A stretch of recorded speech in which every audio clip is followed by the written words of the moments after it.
প্রিয়তমা রাজকুমার ও তুফান সাফল্যের পর বরবাদ সিনেমা দিয়ে শুটিংয়ে ফেরার কথা ছিল সুপারস্টার শাকিব খানের, কিন্তু সহসাই আর ফেরা হচ্ছে না।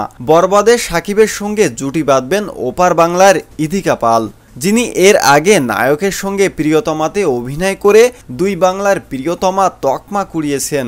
দেশের পরিস্থিতি পুরোপুরি স্বাভাবিক অনুভব না করায় এখনও কেউই শুটিং শুরু করতে পারছে না।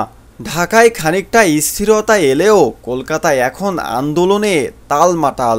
সব মিলিয়ে বরবাদ ইউনিট সহসা নামছে না শুটিংয়ে।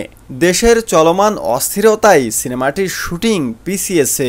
এ বিষয়ে সিনেমাটির পরিচালক মেহেদী হাসান হৃদয় জানান, এখন দেশের যে পরিস্থিতি তাতে ঠিকভাবে নিশ্চিত করে কিছুই বলতে পারছি না। শাকিব ভাই এই মুহূর্তে যুক্তরাষ্ট্রে রয়েছেন। তিনি এলে তার সঙ্গে কথা বলেই শুটিং শুরুর সিদ্ধান্ত নিতে হবে। তার আগেই কিছুই বলা যাচ্ছে না।